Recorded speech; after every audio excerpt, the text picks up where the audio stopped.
This is Australia. For the man who imagines being strangled by a tarantula while a kangaroo breaks his kneecaps and thinks, yes please. For the man who pictures himself being eaten by a snake in the burning outback while eating a Vegemite sandwich and thinks, yes please. And that man was Governor Arthur Phillip, who landed in Eastern Australia in 1788, presumably saw a dingo being eaten by a crocodile, being eaten by a death adder, being eaten by a koala, being eaten by Mel Gibson, and thought to himself, yes, good. Now I know what you're thinking, but oversimplified, the British didn't discover Australia, the Vikings did. And you'd be wrong. I'm not sure why you'd think that.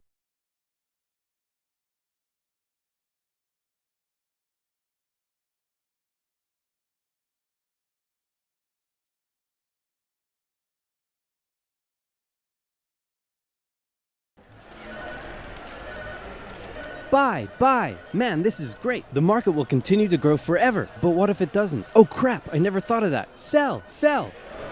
And the stock market crashed, which led to economic downturn, which meant banks wouldn't lend anyone any money, which led to more economic downturn, which meant everyone stopped buying stuff, which led to more economic downturn. And hey, what if all the crops in the Great Plains were destroyed in a drought, and then a big dust storm engulfed the area? That's right, more economic downturn. And in an effort to combat the crisis, America began imposing tariffs on foreign imports, which made the economic downturn go global, and the earth got really depressed. But one nation that was hit harder than most by the whole affair, Australia. The problem for Australia was that it relied heavily on its export industries, and in the current economic climate, no one was buying. To make things worse, Australia had introduced its own currency and pegged it onto the gold standard via the British pound. But then the UK started messing with its own peg on the gold standard, and if this is starting to sound confusing, then let me oversimplify it for you. Hey UK, looks like my car's broken down. Want to give me a tow? No problem, friend. I got you.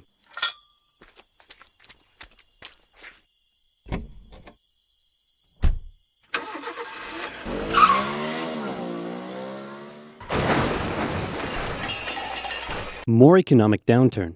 The point I'm trying to make is things weren't good, and in particular, it was Australia's farmers that were suffering most. After the First World War, Australia had given returning veterans land for farming, but with the current economic crisis, the farmers just weren't making enough money, and many left to go find work in the cities. But for those who remained, things were about to get even worse. Before we get into that, it's time for some cultural exchange. My national bird is the bald eagle. It's a strong patriotic symbol of America and a deeply valued and protected species. My national bird is the peafowl. It's a beautiful creature whose vivid colors represent India, so we list it as a protected species. My national bird is the emu, and it's a pest. Also bloody delicious. Emus, 6 feet tall, 90 to 120 pounds, and able to run at speeds up to 40 miles per hour, usually return to the coast after their breeding season. But suddenly they found Western Australia full of lush, wet farmland. Oh my, look at all this delicious wheat that just so happens to be growing here in large quantities. Hey guys, get a load of this. You know, look at all this delicious wheat that just so happens to be growing here.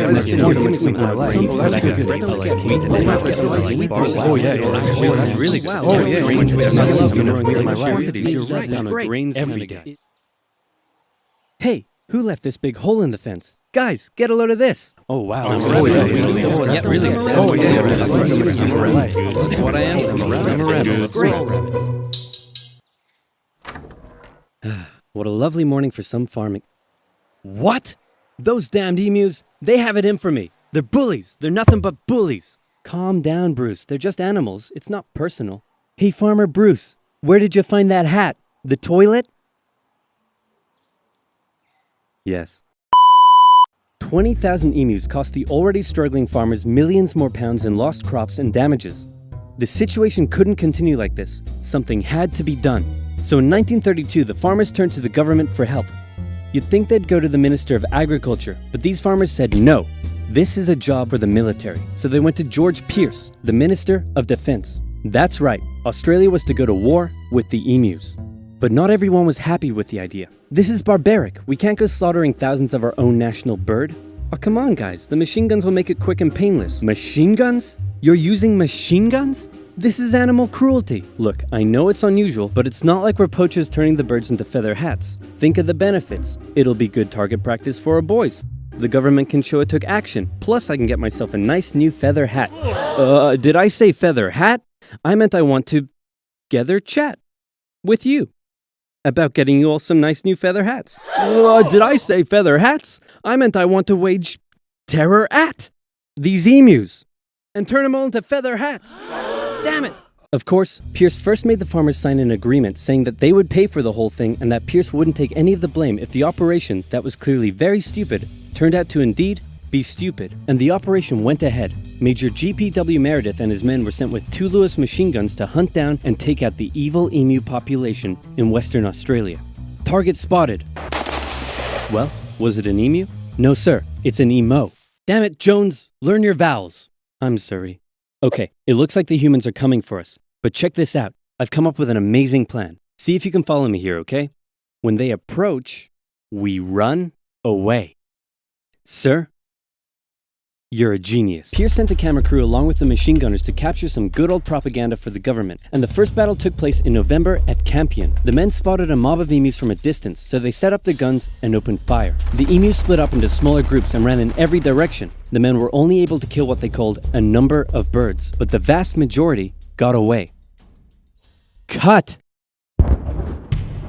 Surprisingly, many of the emus were able to take multiple bullets, but still run at full speed to safety, causing Meredith to compare them to tanks, saying if we had a military division with the bullet-carrying capacity of these birds, it would face any army in the world. Okay, we need to get closer. No, you idiots, not to me, to the emus. Oh, sorry. No. I like it. So next, they tried sneaking up on a large number of emus near a local dam and firing at short range. Maybe the men were just unlucky, but my professional opinion says the emus were magic, because both guns jammed after just 12 emus were killed, and once again, the rest got away. Cut! The men were feeling a little humiliated after losing to a pack of discount ostriches, so they decided to move further south, where the emus were said to be tamer. And this time, they had a new strategy. Okay, Jones, here's the plan. You mount the machine gun in the back, I'll chase the emus, you shoot. Got it? Got it.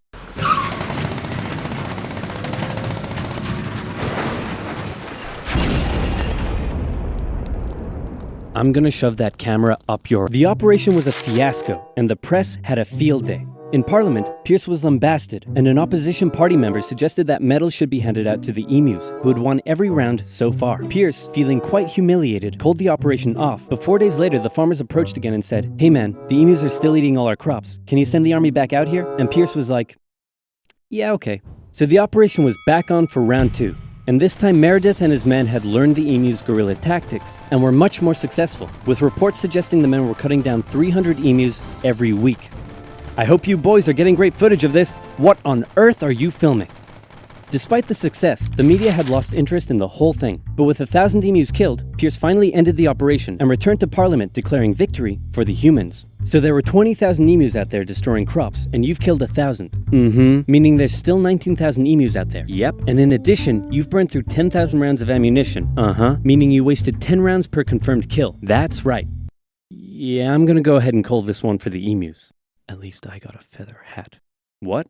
So in the end, the emus won the Great Emu War of 1932, and the emus continued to wreak havoc on the farmers for years to come.